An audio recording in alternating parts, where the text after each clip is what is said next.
وقال تعالى في شان حبيبه الكريم إن الله وملائكته يصلون على النبي يا أيها الذين آمنوا صلوا عليه وسلموا تسليما اللهم صل على سيدنا محمد وعلى آل سيدنا مولانا محمد وبارك وسلم. برادران عزیز، جیسے ہم جانتے ہیں یہ ہمارا سلسلہ سیرت ہے جسے ہم سماعت کر رہے تھے، جس کے اندر ہم نے حضور پاک صلی اللہ علیہ وآلہ وسلم کی بعثت سے لے کر ہجرت تک اور ہجرت کے بعد جو اہل مدینہ کا معاملہ رہا اور دین اسلام کی جو ترویج و اشاعت ہونے لگی، ان کو ہم سلسلے وار ہر سال کے مطابق سماعت کر رہے تھے۔ ہم نے سماعت کیا تھا حضرت ابو سلمہ رضی اللہ عنہ، آپ کا کردار، آپ کا ایمان اور آپ کا جو اہم کردار رہا ہے دین اسلام کی ترویج میں، خدمت میں، اس کو ہم نے سماعت کیا، اور آپ کی وفات کیسے ہوئی اس کو بھی ہم نے سماعت کیا تھا۔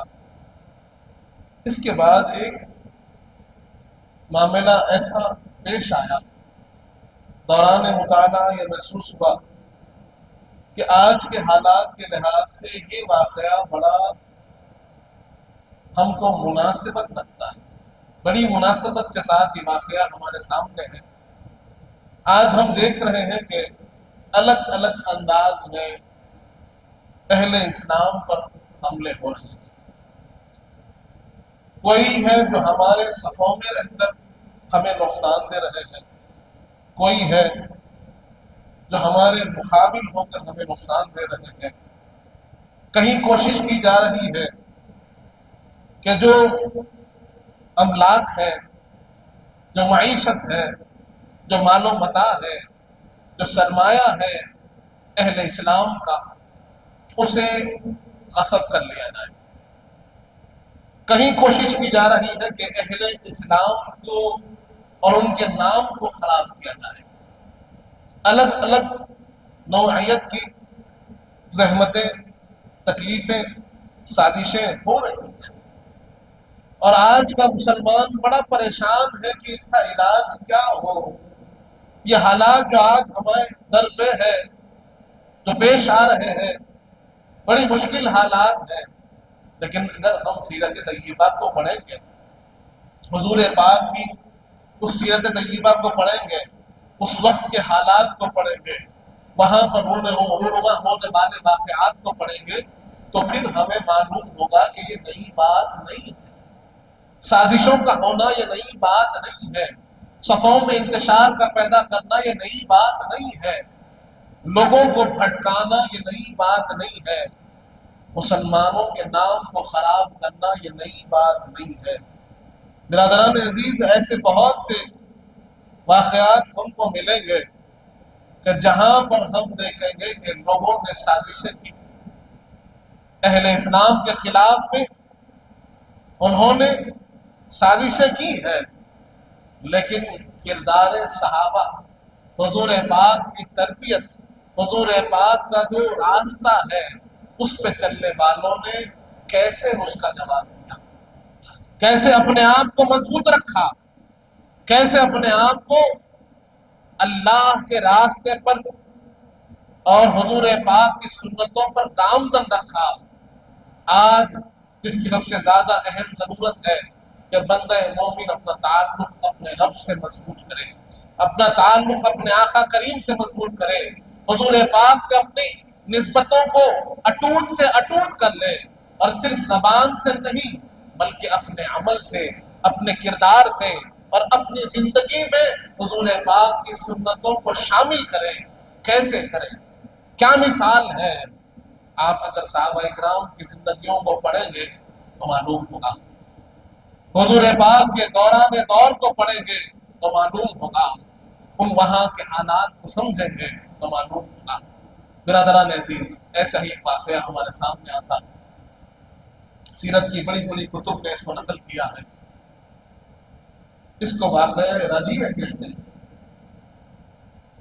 احد کے معرکے کے بعد حالات جب تھوڑا سا سازگار ہوئے تو دو قبیلے، ایک قبیلہ عزل اور ایک قبیلہ خانہ، یہ دو قبیلے تھے جہاں کے لوگ حضور پاک کے بارگاہ میں حاضر ہوئے۔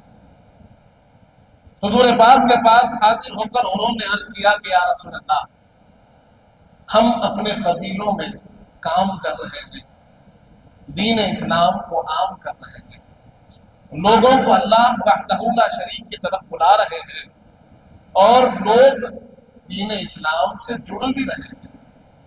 ہم آپ سے خواہش کرتے ہیں، ہمارا معروضہ ہے کہ آپ اپنے صحابہ کرام میں سے اپنے تربیت یافتہ جو آپ سے سیکھے ہوئے ہیں ان اشخاص، ان نفوس میں سے چند کو ہمارے ساتھ بھیجیے تاکہ وہ چل کر ہمارے قبیلوں میں کام کریں، ان کو سکھائیں، ان کو پڑھائیں، ان کو لکھائیں، تاکہ ان کی تربیت عام ہو اور وہ دین اسلام کو اچھے سے سمجھ سکیں، کیونکہ قرآن جو آپ سے سیکھے ہوئے ہیں، جو آپ کے صحابہ ہیں، جیسے وہ پڑھا سکتے ہیں ہم نہیں پڑھ سکتے، آپ کا طریقہ جو وہ سکھا سکتے ہیں ہم نہیں سکھا سکتے۔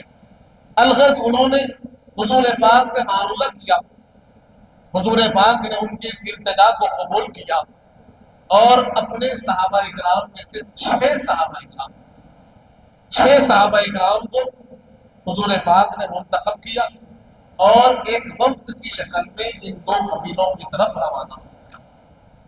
برادران عزیز، اس وفد کے سردار حضور پاک نے امیر جو بنایا حضرت مرثد کو بنایا، حضرت مرثد اس کے امیر بنے، اور جو صحابہ کرام کے نام ہم کو ملتے ہیں کہ حضرت خالد ہے، حضرت عاصم ہے، حضرت خبیب ہے، حضرت زید ہے اور حضرت عبداللہ بن طارق ہے، یہ چھ صحابہ کرام تھے جو اس وفد میں شامل تھے۔ برادران عزیز، اب یہ وفد چلنے لگا اور ہم جانتے ہیں کہ یہ حجاز کے اطراف و اکناف کے علاقے تھے جہاں پر یہ تبلیغ کا کام چل رہا تھا۔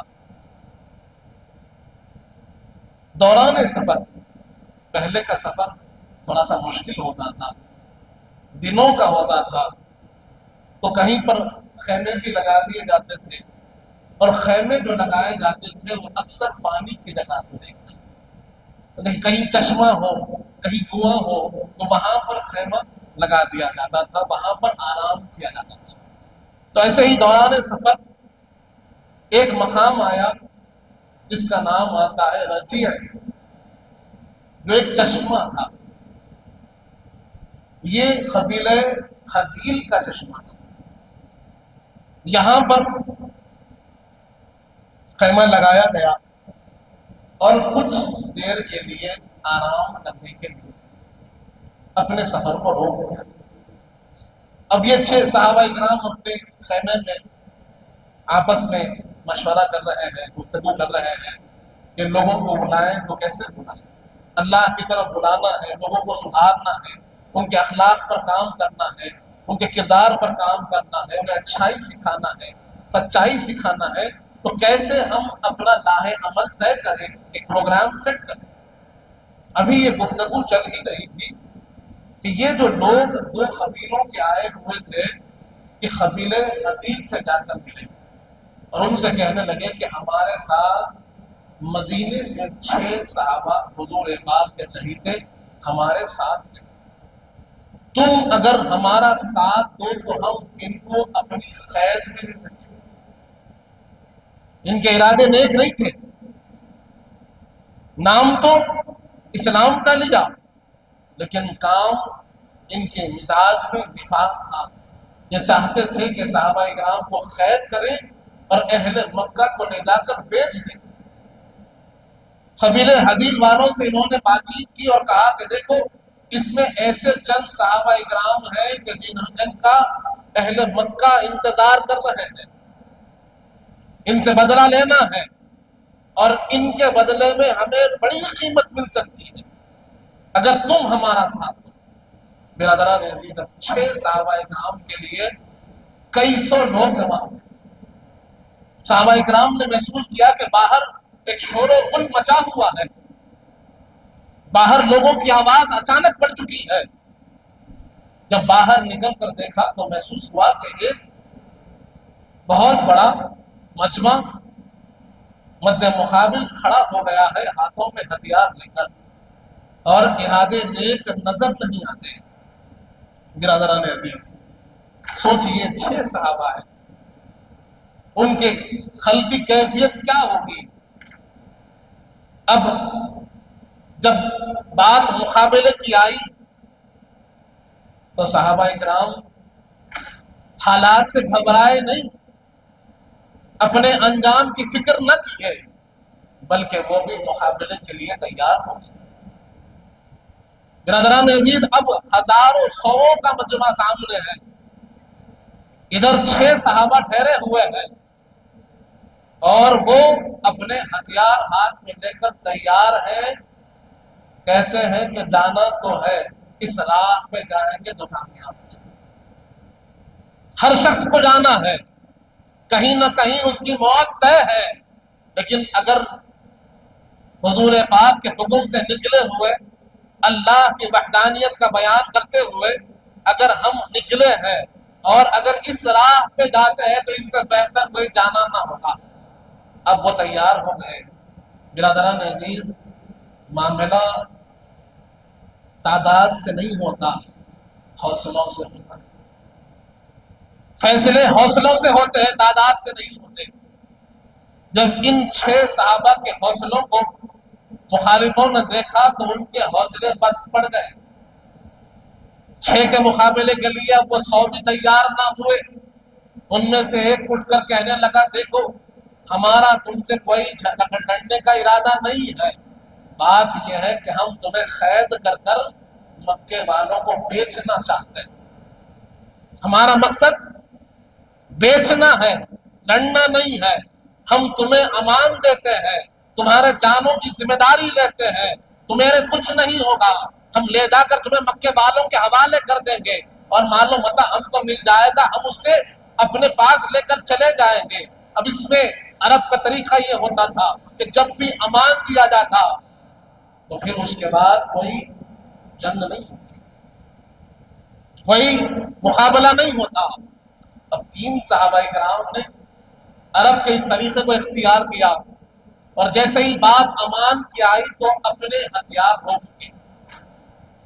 لیکن 3 صحابہ کرام نے کہا کہ ہم تم دھوکے بازوں کے امان کو قبول نہیں کرتے، جو ہونا ہے فیصلہ یہی ہوگا، جو کرنا ہے یہی کرو۔ اب ہم پیچھے ہٹنے والے نہیں، تمہاری باتوں میں آنے والے نہیں۔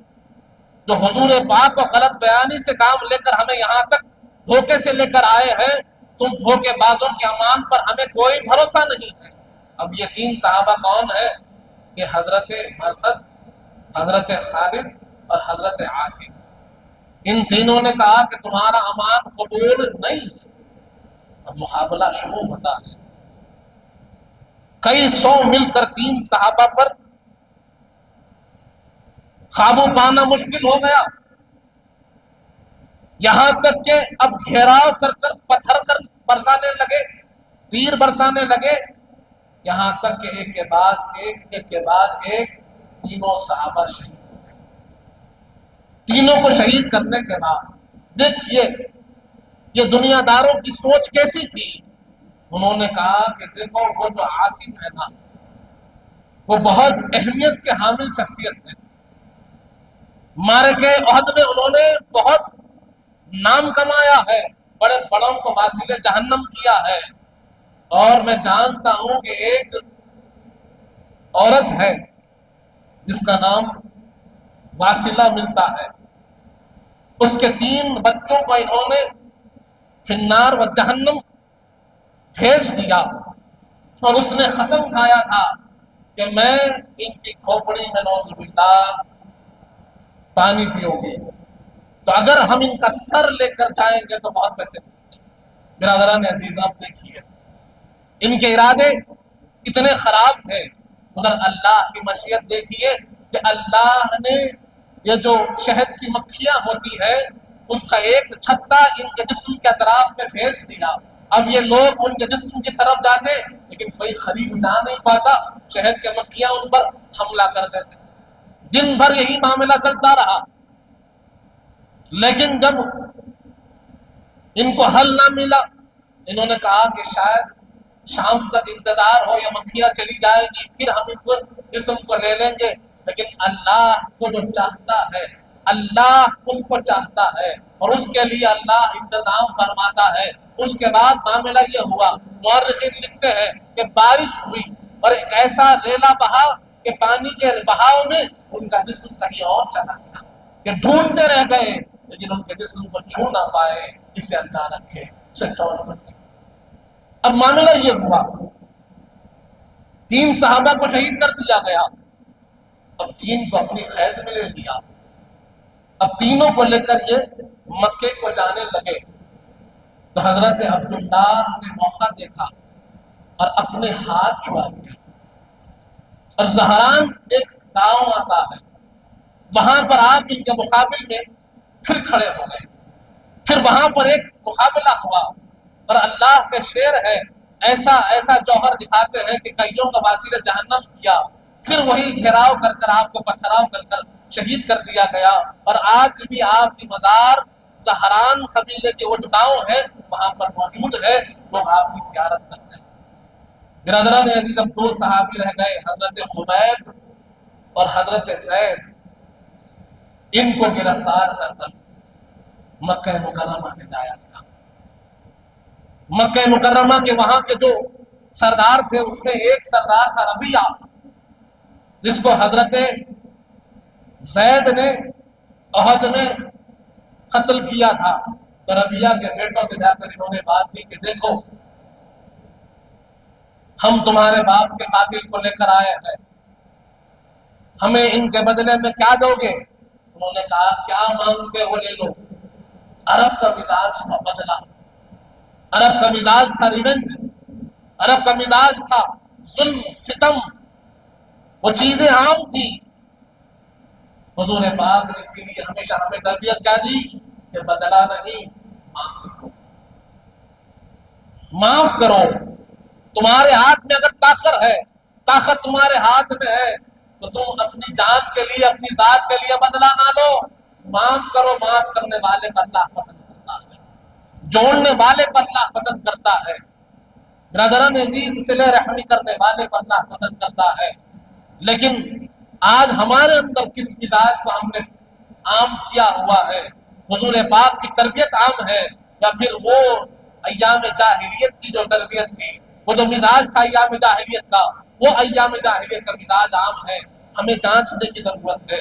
جب ہم پڑھتے ہیں کہ صحابہ کرام کا کردار کیا ہے اور وہاں پر جو مکہ کے دشمن تھے ان کا کردار کیا ہے، آپ ہم کو وہاں سیکھ ملتی ہے۔ اب انہوں نے مال دے کر حضرت زید کو لے لیا، دوسری طرف حضرت خبیب تھے، ان کو لے جا کر امیہ بن خلف کا بیٹا ابن امیہ نے کہا کہ میرے باپ کو احد میں قتل کیا گیا تھا، ان کا بدلہ میں اس سے لوں گا، اس کی قیمت میں دیتا ہوں، مجھے دے دو۔ دیکھیے بدلہ لینے کے لیے قیمت دے رہے ہیں تاکہ ظلم کر سکے، بدلہ لے سکے۔ اب دونوں صحابہ اکرام کو ایک ایک قبیلے نے لے دیا اور حرم کے حدود کے باہر تنعیم ایک مقام ہے، آج جہاں ہم مسجد عائشہ کو دیکھتے ہیں وہ مقام کو تنعیم کہتے ہیں۔ وہاں پر حضرت زید کو پہلے لے جایا گیا اور انہیں باندھ دیا گیا۔ لوگ تماشبین آ کر کھڑے ہو گئے، دیکھ رہے ہیں کہ حضور پاک کا عاشق بنا ہوا ہے، سرور کائنات کا صحابی بنا ہوا ہے، اور لوگ تماشبین بیٹھ ٹھہر کر دیکھ رہے ہیں کہ اب ان کی جان لی جائے گی۔ ان کو جب